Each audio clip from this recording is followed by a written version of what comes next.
Hello, everybody. Thank you all so much for joining today's Hill Day Prep webinar. We are going to give it just a couple minutes for folks to log on, and then we'll go ahead and get started. Thanks again for joining.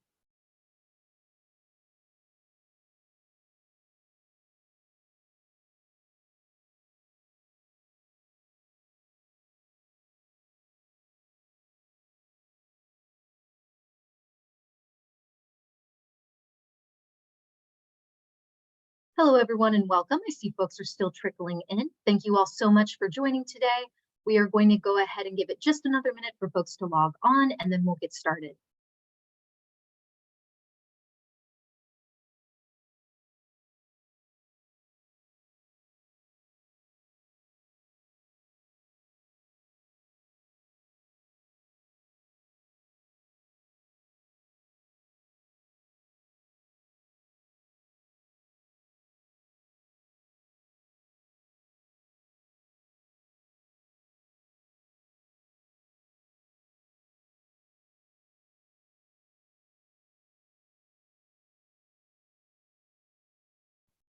All right, it looks like folks are slowing down, folks are joining. Thank you all so much for being here.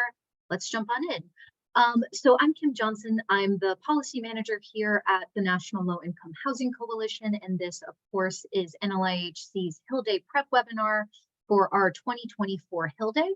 Thank you all so much for joining us. We have a very exciting agenda for you. If I could get the next slide, thank you.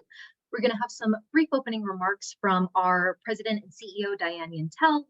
We're going to provide an overview of NLIHC's policy priorities and our Hill Day resources, and that'll be me and my wonderful colleague, Gabby Ross. We have folks joining who have experienced Hill Day before, who will share their experiences with you, including Adrienne Bush, Executive Director of the Homelessness and Housing Coalition of Kentucky, and Dee Ross, who is the founder and president of the Ross Foundation and NLIHC's new Tenant Leader Fellow. And we will close out with some wonderful messages about messaging strategies from Marisol Bello, Housing Narrative Lab Executive Director. To get us started, though, I am going to go ahead and share my screen so that I can share this video from our president and CEO, Diane Yantel, welcoming everybody to today's webinar and thanking you for your participation in Hill Day.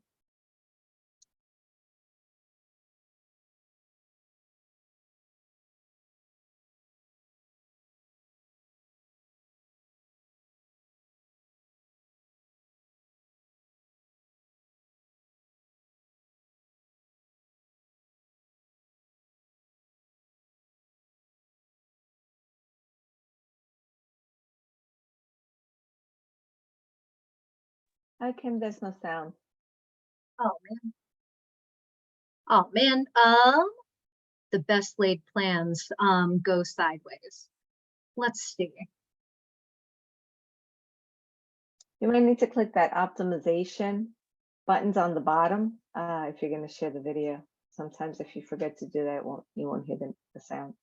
Which button is the optimization button? You know, on your share screen, it'll have all your screens that you have open. On the bottom, there are two boxes on the bottom. One says optimization. I can't remember what the other one says, but they're both on the bottom of the screen. And you just click both of those boxes.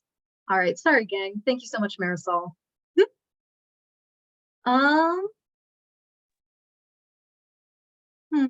Someone else in the chat also suggested sharing the video and not the full screen as a possible option. Unfortunately, it's not really. Oh, shoot. I don't know what just happened. Sorry, gang. I promise we have a video from Diane that has sound that we want to share. Can you hear that one? No, but when you do the stop the sharing for a moment, and then go back to the screen, like you were going to share. So like when you go back to the share screen, it's on that screen where you see everything that you want to share. It's at the very bottom. The two buttons you want to click are at the very bottom. Maybe you have some. Oh, there it is. Yeah. Oh, okay. My gosh. Thank you so much, Marisol. A miracle worker. Okay, let's see if we can get these going now. Ann Yentell, President and CEO of the National. I can't even tell. Oh, that's good. That's my email. Great. I'm glad that we have a recording of that too. All right. Thanks, gang.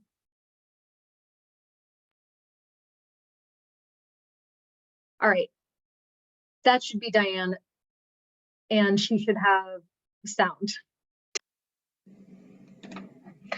Hi, everybody. I'm Diane Yentell, President and CEO of the National Low Income Housing Coalition. I want to welcome you and thank you for joining today's call to prepare for NLIHC's Capitol Hill Day. And I wish that I could be here with you in person right now, but full disclosure, I recorded these remarks so that I could be in two places at once. One, to be here on this webinar with some of the very best people in the work for housing justice, all of you. And two, so that I could be live and in person at the White House, where I have a meeting at the same time as this webinar to urge the administration to do more and better on advancing real solutions to homelessness.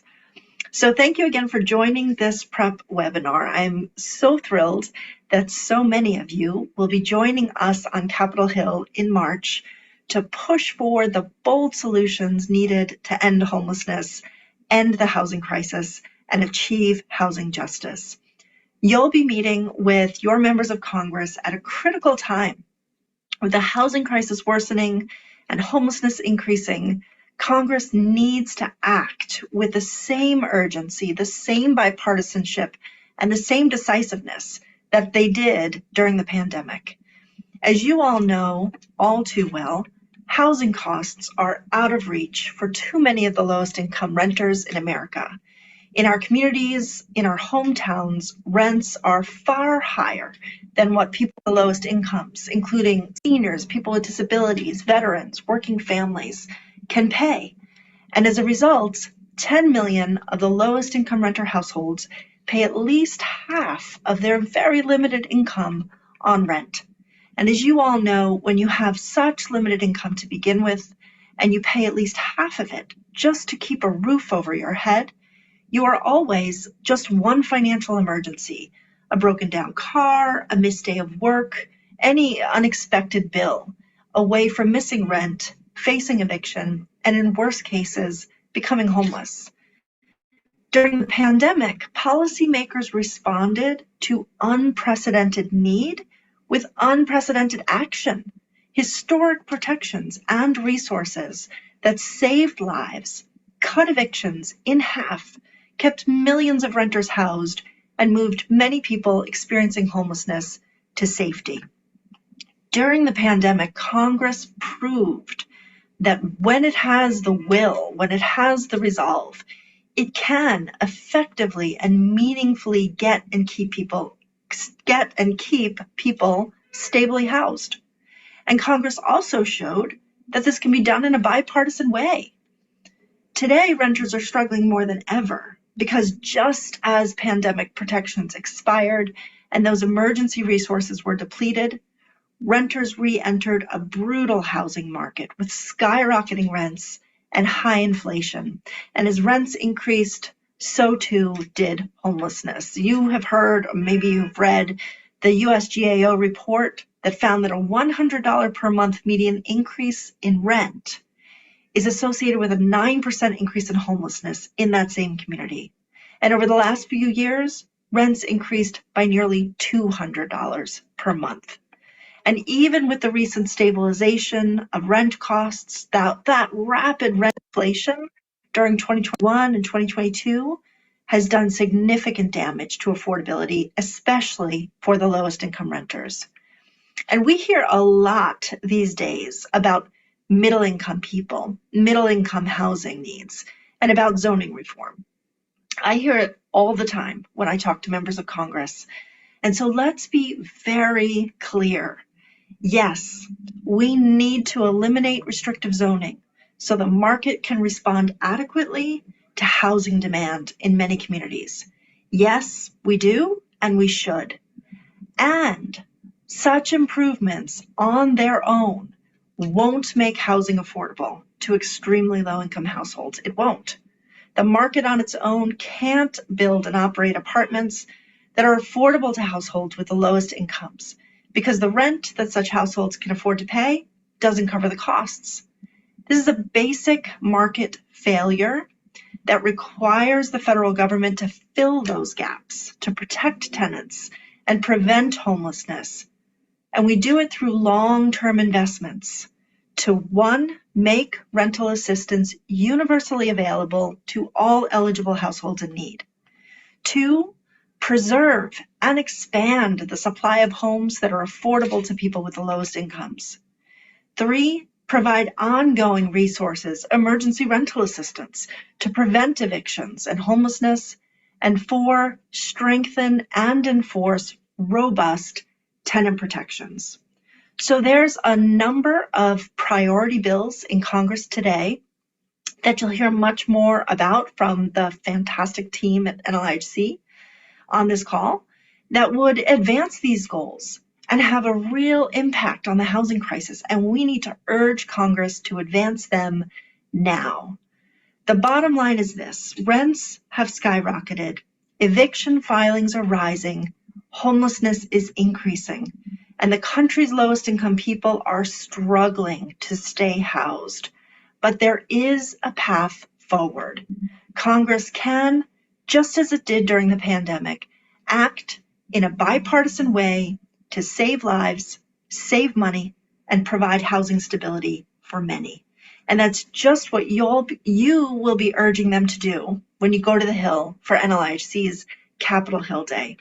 So thank you all for your incredible commitment, not just to showing up on Capitol Hill Day, but day in and day out in your communities, doing the hard work of raising your voices, helping your neighbors, pushing for solutions, working towards housing justice.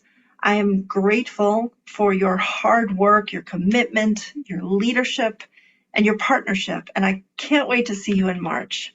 So thanks to you and to everyone at NLIHC who's working to make our Capitol Hill Day the best, most effective one yet. Thanks so much. All right, much easier to stop sharing my screen than it was to get the screen share going. But that, of course, was our wonderful President and CEO, Diane Yantel.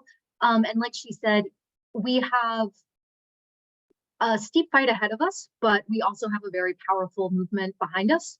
And so we are really thankful to have all of you here with us in this fight together. This is very much an act of a constant work of compassion and caring about our neighbors and our communities. And it's really our honor to be in this fight with you all. So with that said, we have some resources that we wanted to share and go over. First of all, and a big shout out to our incredible comms team for all of their work getting this done in time and with all of the other work that they're doing to prepare for our forum. They still managed to pull together a toolkit for Capitol Hill Day. And so Gabby and I are going to do an overview of that resource before handing it over to our colleagues to talk about their experiences on Capitol Hill and how we can incorporate personal narrative and storytelling into our advocacy work. And we'll also have time at the end for Q&A as well. So to get us started, I wanted to cover what our policy priorities are looking like going into this Capitol Hill Day, starting off, of course, with where we are now. As I'm sure a lot of folks on this call know, but just to kind of ground set, we are currently running on a continuing resolution for HUD programs that expires at midnight tomorrow. Congress is, however, expected to pass a short-term continuing resolution to keep that funding going until March 8th, which is a week from now. And we are expecting them to finally wrap up all of their funding squabbles between now and March 8th to get a final funding bill in place. In fact, we are expecting that final funding bill for FY24 to be out before Sunday. If I was a betting woman, I would say on Sunday, but that is where we currently are. Next slide, please. Thank you. And so where will we be when we actually all take Capitol Hill? I was going to say when we all show up on Capitol Hill. So That will be March 21st. I am, of course, not a psychic, but if I had to take a guess, we will have the FY24 bill finalized and have work on FY25 underway. I won't lie to you all, because of the constraints imposed by the Fiscal Responsibility Act, we are up for a challenge on appropriations in the coming year to get sufficient funding to renew all existing housing voucher contracts, to provide enough funding for public housing operations and repairs, to provide increased funding for eviction prevention grants and homelessness assistance grants, and to increase funding for Native and tribal housing, who have among the most urgent housing needs in the country. It is a steep fight, but again, we have worked miracles and we have done this before. In fact, we were in a steep fight for FY24, looking at up to 30% cuts to HUD programs, and in both the House and Senate draft bills, we saw funding increases for HUD. And that is thanks in no small part to the work of all of the advocates on this call who have made their voices heard over the last year. So thank you all for the work so far, and we will continue to do this work together. Also by March 21st, we will have two big bipartisan bills introduced: the Family Stability and Opportunity Vouchers Act, which would expand the availability of housing choice vouchers and counseling services for an additional 250,000 families, targeted specifically to families with low incomes and children under the age of 6. We also have the Eviction Crisis Act, which would create a permanent emergency rental assistance program and build on the lessons learned and infrastructure developed during the pandemic to ensure that we have this upstream resource to ensure families facing a sudden economic loss that puts their housing stability at risk do not fall into homelessness and can avoid eviction.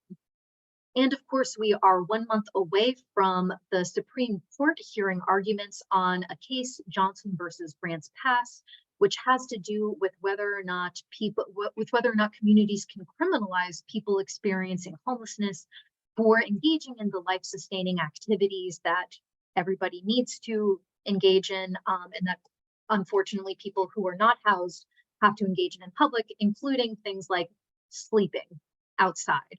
And thank you folks for just dropping resources in the chat. We love it. We love to see the sharing of resources. And so those are going to be some of our top priorities for Hill Day. And if I could get the next slide, please, Brooke. Thank you. This is a summary. You can find all of this in the toolkit that I just shared out, along with additional information. But some of the stuff that we are asking for, supporting the highest level of funding possible for affordable housing and homelessness in 2025, co-sponsoring the Eviction Crisis Act and the Family Stability and Opportunity Vouchers Act. We're also drumming up support for the Fair Housing Improvement Act, which would make source of income discrimination illegal at the federal level, as well as discrimination on the basis of veteran status and military status. And of course, we are also working on other efforts to increase tenants' rights. And we are opposing any efforts to undermine housing first and criminalize homelessness. And so with that, and keeping in mind that we will have time for Q&A at the end, I'm going to pass it over to my wonderful colleague, Gabby Ross, to walk us through some of the other resources in the toolkit. Cool. Thank you so much, Kim. I really appreciate that. Hi, everyone. Thank you for joining us today. My name is Gabby Ross, and I am a project manager here at NLIHC. And like Kim said, I'm going to give an overview of the advocacy and Hill Day tips and resources that we have in the toolkit. And I'm just going to drop the link to the toolkit again, just in case anyone is just coming into the call and didn't see the link earlier. So first, I want to note that Hill Day will be on March 21st. So with that in mind, it's good to schedule at least 2 weeks or more if you can in advance. And you can do this by sending an email to the office scheduler using the meeting request template that can be found in our toolkit. And you can also reach out to NLIHC's field team if you need any congressional contact information or scheduler contact information or any questions about Hill Day in general. And also, I did see a question in the chat about the Hill Day schedule. And I just want to drop a link to our forum page. And on our forum page, there's a Capitol Hill Day tab that has the location and times for Hill Day, and we'll be updating that with Hill Day resources as well.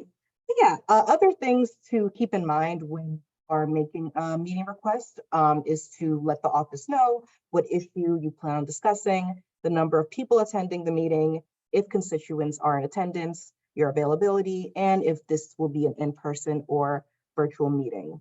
Yes, Claudia, I see your email and I can follow up your message. I can follow up with you. Thank you. So if this is a virtual meeting, just make sure to confirm which platform you'll be meeting on, such as Zoom or Google Meet. And if it's an in-person meeting, just make sure to confirm the location of the meeting so you're in the right place. I also want to note that it's important to have a connection to the state or district that you're meeting with, whether you are a constituent and a voter in that person's district or state, or if your organization serves the constituents in that district or state, or if you just have any other meaningful connection to that office. And I also want to note that advocates who have signed up for Hill Day, and you've probably heard from us, probably heard from our, have probably heard from the field team with just information for upcoming information for Hill Day, but advocates will be assigned to a group from their state when possible. And this group, it's not a strict group or anything, but it's led by a state captain, which is usually a representative from one of our state and tribal partner organizations who can help participants in that state coordinate meetings with member offices wherever applicable. And advocates who don't have a state captain or who wish to schedule their own meetings can use the tips outlined in the toolkit. And I also want to note that if you are in a state without a state captain, you will be hearing from the field team soon with additional information. And if you are in a state with a state captain, you'll be hearing from them soon, if not already. And if you have any questions about Hill Day, please feel free to reach out to them or reach out to an NLIHC organizer with any questions that you have. And also, as you schedule meetings, just make sure to let us know who you're meeting with and when the meeting is taking place. And as far as prepping for your meeting, it's good to make sure you know who will be in attendance at the meeting, what everyone's roles are, your agenda, and your talking points, which we have some talking points outlined in the toolkit as well. And if you're meeting as a group, it's good to be organized and designate roles to each person in your group, like facilitator or note taker, just to keep the meeting organized and efficient. And it's good to discuss in advance who will open, close, and deliver specific ends during the meeting. It's also important to do research on the elected officials you're meeting with so you can connect your work on affordable housing and homelessness issues to their interests as much as possible. And this can potentially create a connection that can lead to a stronger relationship as you move forward in your advocacy. And also before your meeting, make sure to practice, gather all your materials you need, such as leave behind documents, outline an agenda for the meeting, review any talking points that your group wants to discuss. And if you're meeting virtually, it's a good idea to test your technology to make sure everything is running smoothly. And for some tips during your meeting, just one basic thing is to make sure you're on time. It's, a good rule of thumb is to be there 10 minutes before your start time if you can. And remember to open up the meeting with introductions and make sure to mention the connection to the state or district represented by the office you're meeting with. It's also important to stick to your agenda and speaking points, and also make sure to actively listen and ask any questions. This meeting is an opportunity to ask questions and potentially, hopefully get some good answers. So make sure to ask any questions that you have during that time. And also, if you get a question in return from the person you're meeting with and you don't know the answer, that's totally fine. Saying, I don't know, or you'll follow up is perfectly fine. And honestly, it's a great way to follow up with that person after your meeting as well. And also NLIHC, we're gonna be providing leave behind materials as well And we'll be sending materials in an email to Hill Day participants, and we'll also have Hill Day packets available for people who are participating in person during Hill Day. So I also want to mention that, no advocacy meeting is the final conversation, and the best advocacy focus on sustained relationship building rather than single conversations. After the meeting, you can tweet your members of Congress to publicly thank them and their staff. And you can also tweet out a picture of the meeting if you have one, or if it was a virtual meeting, you can post a screenshot of your meeting as well. But before doing that, just make sure you have permission to do that to make sure it's okay. And also, while publicly thanking a member of Congress or their office, it shows, gratitude for their time, but more importantly, it serves as a reminder that they're accountable to follow up on the commitments they made to you, or to get more information on the questions they said they wanted answers to. And if you're going to tweet about the meeting, make sure to @ or mention your members of Congress, and also @ or mention NLIHC, and I can just drop in the chat what I mean by that. But if you are on social media, I think you know what I mean by @, but I'll just drop it in the chat. And also make sure to let us know how your meetings went, any outcomes, what was discussed, and anything you learned. We'll also have a report back form for advocates to complete after their meetings. And just lastly, just want to remind everyone that we're here to help. If this is your first time advocating on Capitol Hill, it can be a little intimidating, but just keep in mind that you're the expert on your experience with these issues, and we're here to help with any questions you have along the way. And I also want to drop a link to NLIHC's field team, who you can reach out to with any questions about it. And thank you so much. And I can turn it to Adrienne. Thank you. Hey everyone, it's good to be with you this afternoon. I just wanted to build off of the remarks from Gabby and Kim in preparation for this year's Hill Day. We're really excited to be a part of it, and it's a great way to finish out the policy forum. So anyway, at the Homeless and Housing Coalition of Kentucky, we are a state partner group for NLIHC, for Kentucky, obviously. And I have been here about 7 years. And so in my role, I have coordinated our Hill Day attendees, and we're a pretty small state. So for us, we try to make sure that we are hitting all of our congressional delegation, which again is pretty small. We've got 2 senators, just like everybody, except DC and other places. And then we have 6 representatives in the House. And where we are a statewide organization, we try to make sure that we're matching constituents. If we have folks who are attending, say from Louisville, obviously they're going to be prioritized for the meeting with our congressman who represents Louisville. But honestly, again, because we're a pretty small state, we try to make sure everybody hits all of the meetings. We always find that the NLIHC fact sheets and talking points are very helpful to read ahead of time, obviously, if you have time, especially in the evenings, during the policy forum, just so you feel comfortable with matching your experience and your on the ground expertise with kind of what the policy environment is in DC.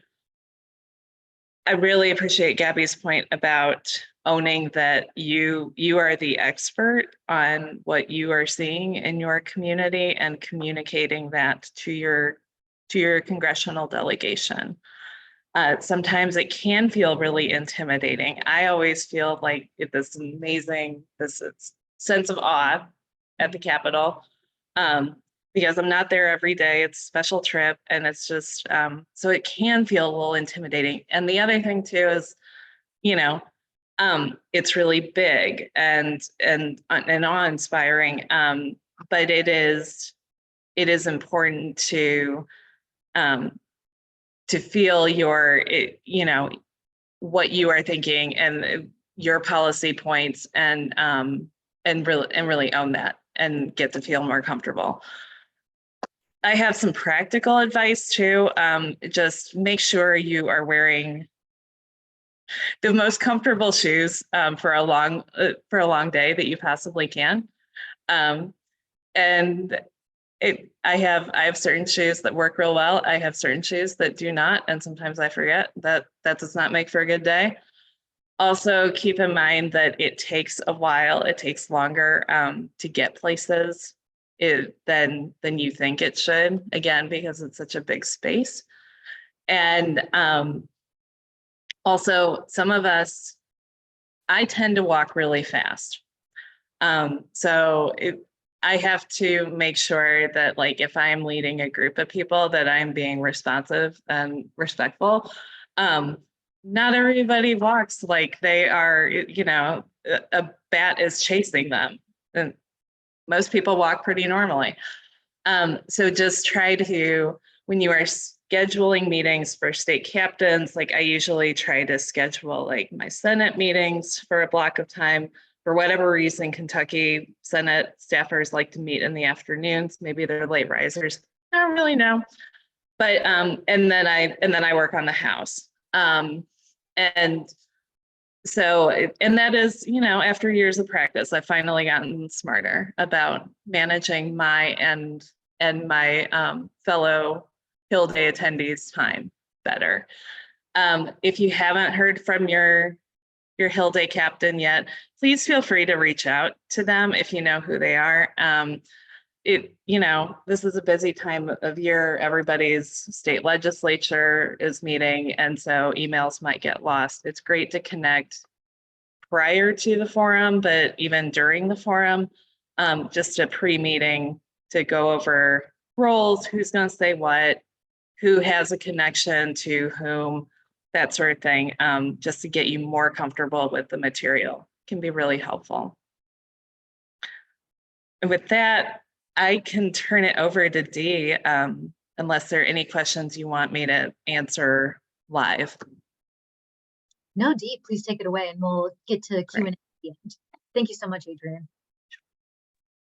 Yes, absolutely. Everything, I echo what Adrian said.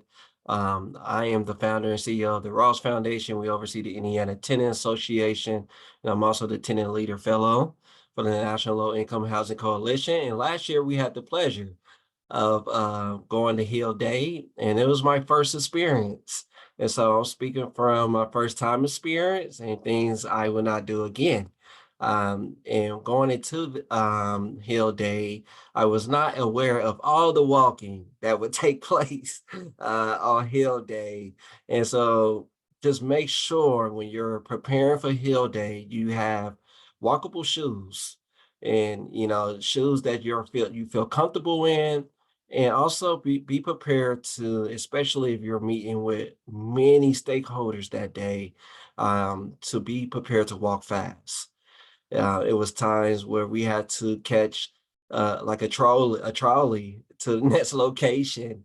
And it was an amazing experience. But some things that, now that I know my way around, I wish I would have studied the map more, got familiar with the locations, the buildings, things of that nature, things looking forward to this year, we'll be more prepared in.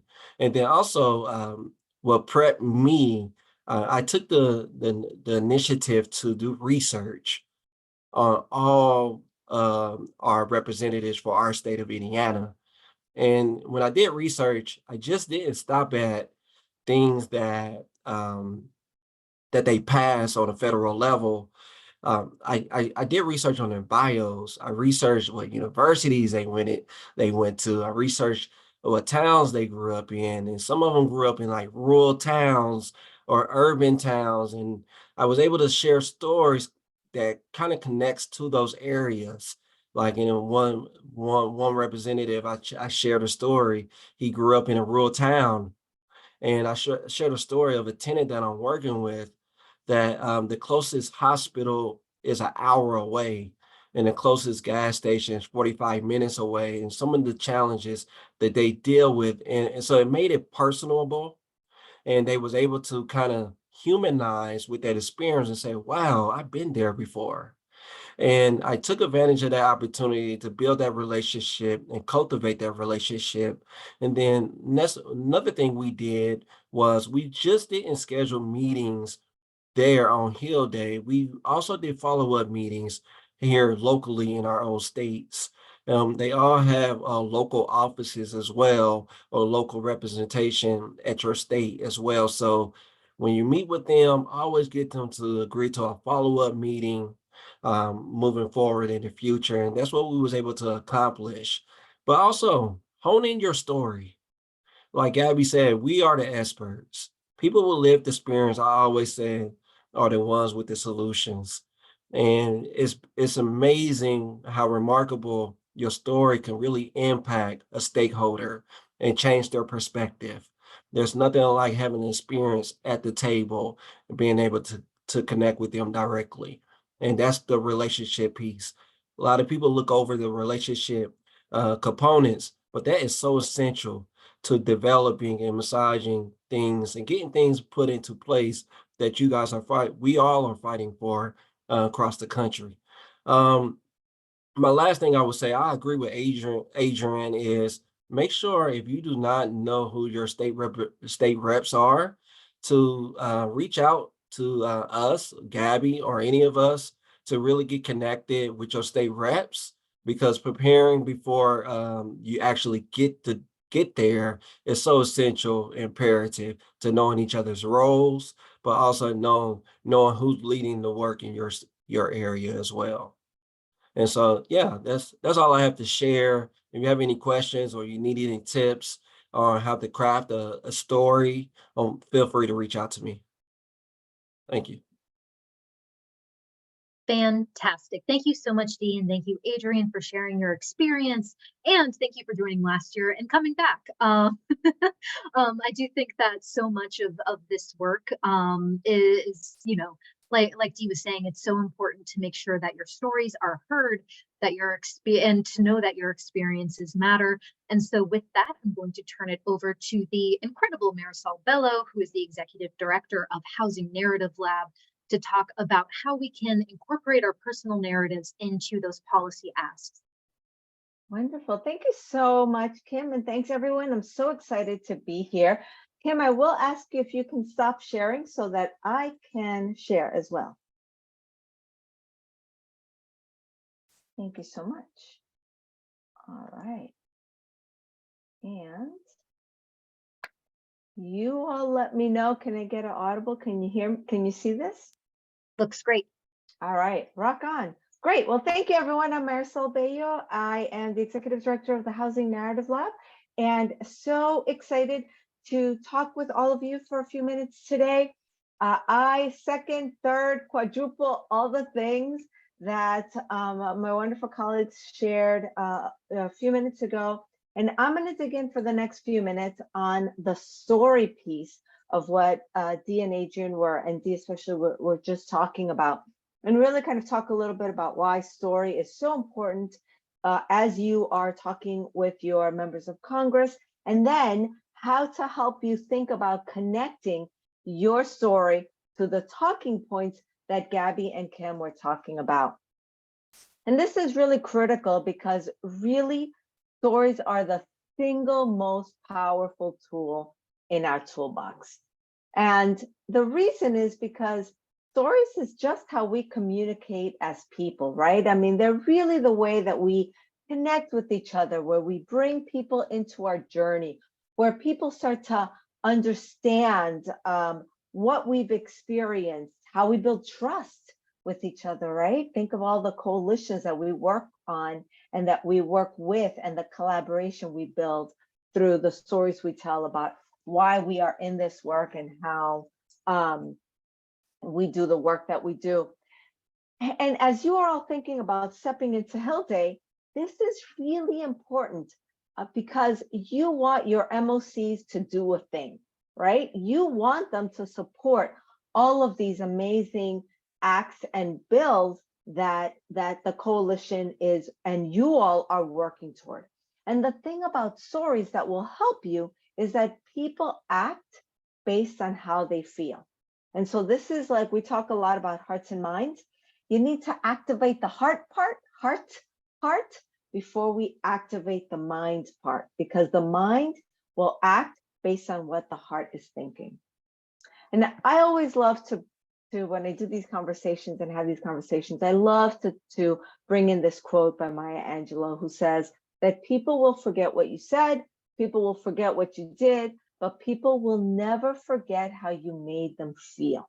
And I want you to think about that as you go into your Hill Day conversations, and following up on what Dee was just saying and everyone else had said about how you are the expert, you are the leader of your story.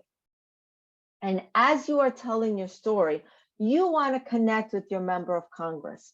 And the part of the connection is helping them understand why they need to support the bills that you all are talking about and the policies that you all are moving in front of them, right? And so the emotions that you want them to kind of move into, and that you want them to really sort of walk away with and remember about the story you told them, you want them to think about, you want to activate, right? That feeling of pride in who we are as people, as community leaders, as parents, as individuals, as activists and organizers. Love, right? Part of why we do what we do is parental and communal love, hope, awe, empowerment. If your story is funny, right? Not all of us can do funny, some of us can, and when we do it, it's a very powerful tool to connect with anyone, especially a member of Congress. The emotions you want to think about using sparingly is anger, fear, and sadness.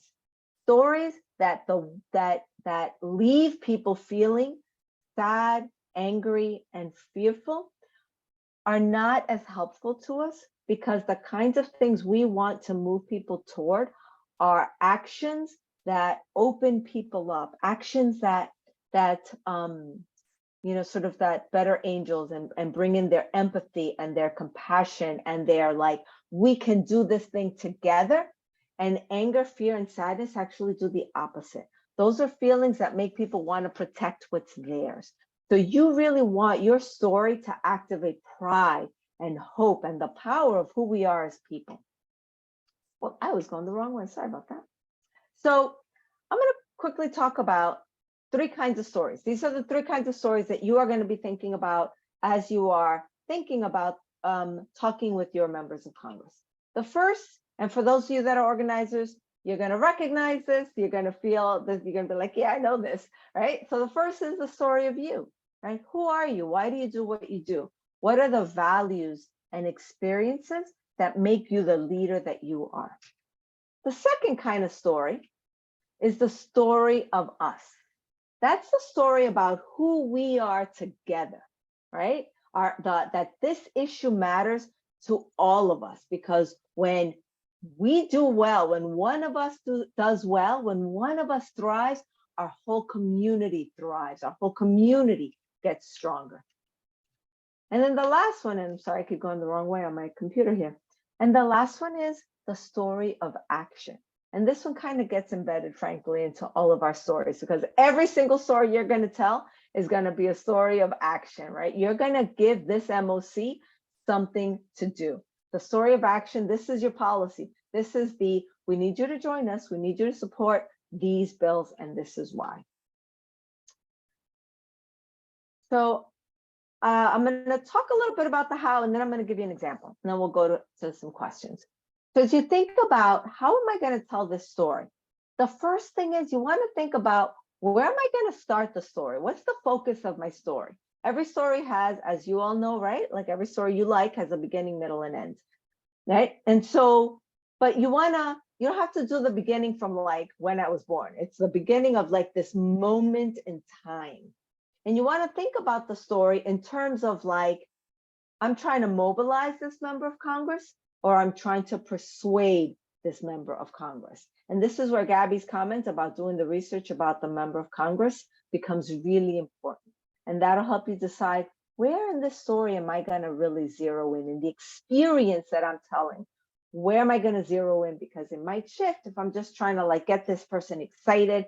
He's already, or they already, or she is already on our side, or I need to persuade them. So this is where some of that research is really going to matter. So choose your focus. Start with the value. Part of the research is, what does this person value? Do they value education?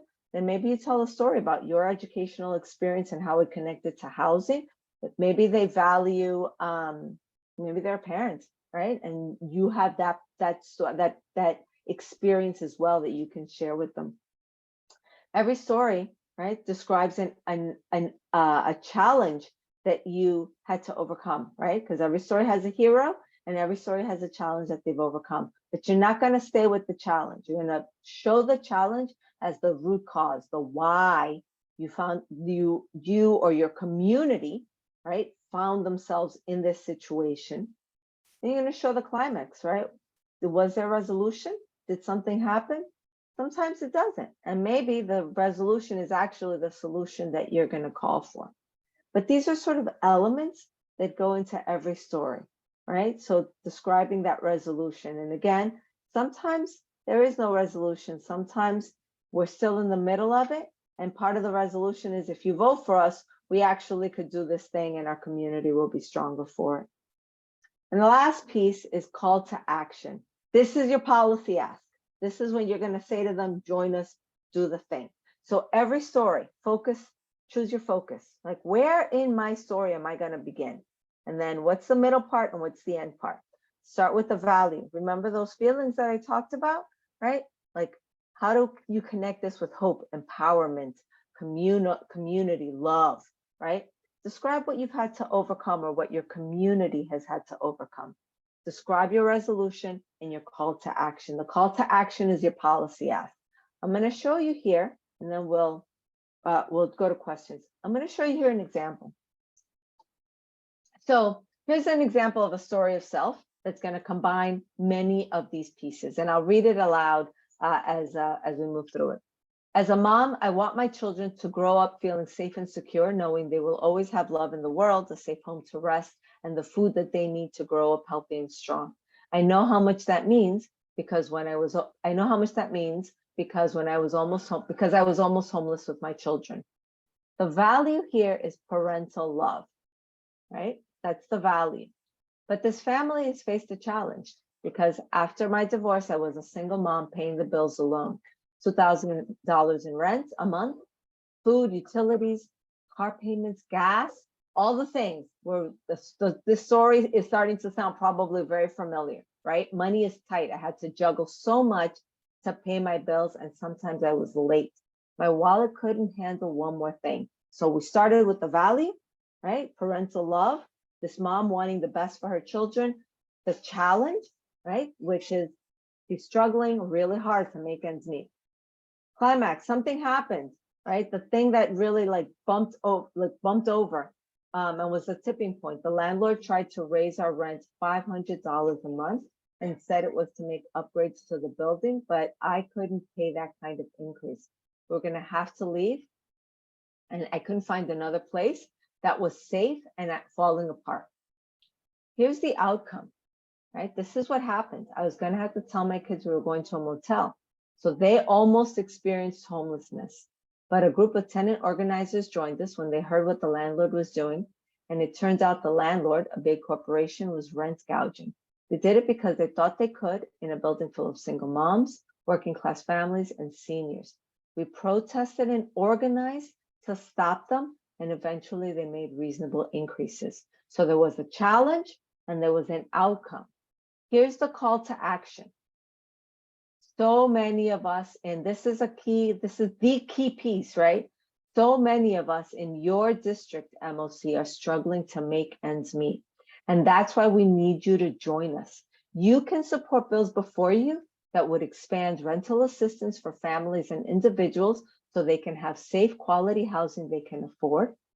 Bills that will prevent evictions and homelessness and protect tenant rights so we can address the power imbalance between renters and landlords. That is straight out of the talking points that Gabby and Kim have provided you.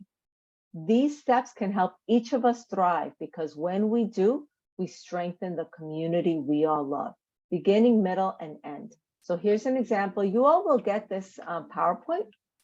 And here's another example. I'm not going to go through it right now for all of you, but I want to show you one other thing. When you get this PowerPoint, you'll see kind of a little cheat sheet here that could maybe help you as you are thinking through how to craft my story for advocacy and talk to this MOC, right? Because your experiences are so powerful in this.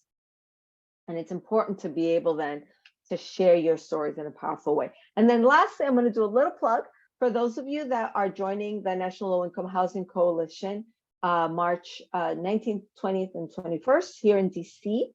I and some other communicators will be doing an expanded version of this conversation from 9:30 to 11 a.m. on March 20th, and it is the power of storytelling, shaping the narrative on how to achieve housing justice.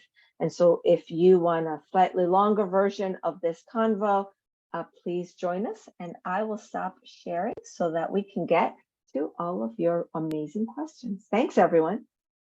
Fantastic. Thank you so much, Marisol. And we do indeed have some amazing questions that folks have left in the chat. So first, one question, are we allowed to advocate for housing topics not covered on the slides we saw earlier? Yes, absolutely.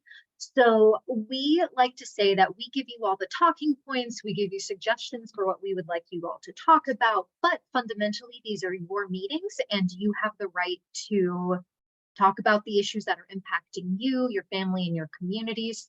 You know, ours are suggestions, ours are things we would like you to talk about, but by all means, talk about what's important to you. Another great question from Gilberto, which I actually don't know the answer to, is do you have any healthy suggestions and tips for legal service corporations that are funded sources that have advocacy restrictions? I do not, and I am actually not sure of the answer to that question. So I'm going to see if Gabby knows, and if not, we'll follow up. Yeah, I'm not quite sure of the answer to that, but I think we can follow up because I can chat with some people in NLHC who definitely know the answer to that and give you the right information. I can jump in. Sorry. Hi, I'm Brooke Shipwright at the coalition. So what we've heard from other partners who have had that same question or have experience with that is that you can either participate on your own personal behalf and just make that clear in your meeting that you are speaking for yourself as a constituent, but not representing the organization. You can mention that you work there, but that you're not speaking on the organization's behalf. Or you could use that time to schedule a meeting with members at HUD or other organizations with the administration. So those are two alternatives that we've heard from folks as well. Awesome, super helpful. I knew someone would know the answer, even if it's not me. Adrian, please. Yeah, I was just going to say, it's very, my understanding from the Legal Services Corporation folks in our state, and also because our organization runs AmeriCorps programs and they are under very similar restrictions, is yes, just you have to do it on your own time. Like, don't put it on your timesheet for the day. And obviously, as Brooke said, make sure you're not identifying yourself as speaking for the organization. And some organizations are going to have tighter restrictions. They interpret the federal rules on this more tightly than others. So not a lawyer, not legal advice. Check with your organization, but I think having the LSC perspective is really, really valuable. So I would highly support you all participating. Seconded. Thank you, Adrian, and thank you, Gabby and Brooke, for your answers to that. Another question if we are attending the conference virtually and the Hill Day virtually, how do we find out if there will be a hybrid meeting or if everyone will be virtual? So how do we navigate virtual meetings?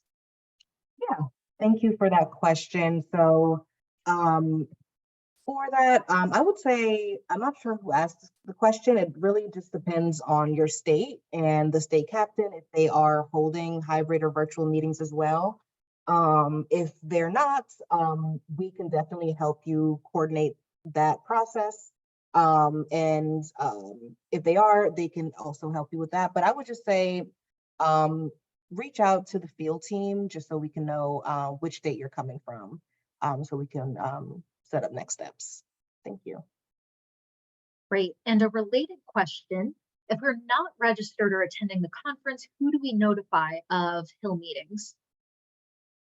Yeah, so I would say notify your state's organizer. I can drop the link to the field map again, but whoever your state's organizer is, make sure to reach out to them, or you can reach out to me as well if you have my email, and I can drop it in the chat too. Awesome. And Gabby, before you go on mute again, one more question. How do we find out who our state captain is? That's a great question. So this year, the state captains have the information for people who signed up from their states, and they are going to start reaching out, if they haven't already, to start coordinating meetings. But if you want to get in touch now, just reach out to the field team again, or reach out to me, so we can figure out which state you're from and who is the state captain for your state. Awesome. Thank you, Gabby. A question, I think, for Marisol and maybe Gabby, that I actually think I know the answer to. Unfortunately, I'll be attending virtually since the in-person registration is sold out. Do you know, Marisol, if the workshop that you'll be hosting will be available virtually? I don't think so. That actually, yeah, I don't think it will. I should have probably said that. I think this is for in-person. Yeah. Yeah, that's that was what I also assumed the answer was, but just wanted to double check. We unfortunately had to cut back a little bit on some of our virtual conference options. Last year we had all of the different sessions virtually broadcast, but this year only the plenary sessions are going to be live streamed. Just expense and complications of trying to broadcast, 12 different sessions at once was a little bit overwhelming. But yes, so if folks are looking for the schedule or the agenda link, where can they find it? Yeah, so I'll pull up the link, but it's basically on our forum registration page. There are different tabs on that page, and there's a Capitol Hill Day tab with the information and like the logistic information and location for the optional Hill Day kickoff meeting, which will start at 8 a.m. on the 21st. And I can share more information in the chat. Awesome. Thank you, Gabby. And we will, of course, be in contact with folks in the run up to Hill Day to make sure everybody knows where to go. And if you have any questions, we're, staring at our computers at least 8 hours a day. So we will be more than happy to answer. So another question that we had come in from Hale, what is your take on the likelihood of each policy priority coming to fruition? We will, of course, cover them all, but some perspective may help us scale conversations accordingly. So that is a great question. I think that in the next year, things will be very complicated, in part because we are also in an election year and a lot is going to change come 2025. I think that a lot of the work that we're doing now is going to be planting seeds that we will see come to fruition in the future, even if we don't see it this year. So for example, for the Eviction Crisis Act and the Family Stability and Opportunity Voucher Act, those are both bills that have bipartisan support, that make they're sound, logical bills that will help people.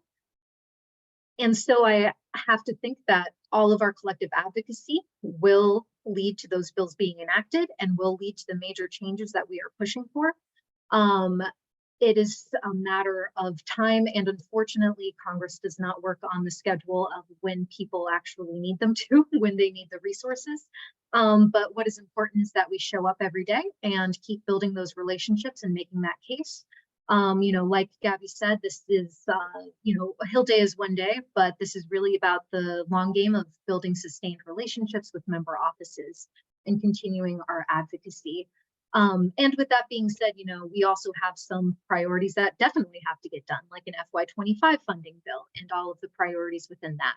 And so all of this is to say that the work is going to be important, whether we see the results of it sooner or later. But your voices, your stories, your advocacy are always important. And we are at time. We're at 3. Wow, that hour just flew by. Thank you all so much for joining. And I know, Claudia, we need help now. And that is the constant push and pull of advocacy. And that's why we keep showing up, because it's not enough to say, you know, people are struggling, because people are struggling now, and we need those changes now. And so I think that underlines the importance of the work that we are all doing, and the importance of all of you showing up today and on March 21st for Advocacy Day. Thank you all so much for your time. Thank you to our wonderful speakers for taking the time to join us today. We are going to share out a recording and slides from this call tomorrow, and we look forward to seeing you all on Capitol Hill. Thank you all so much. Thank you.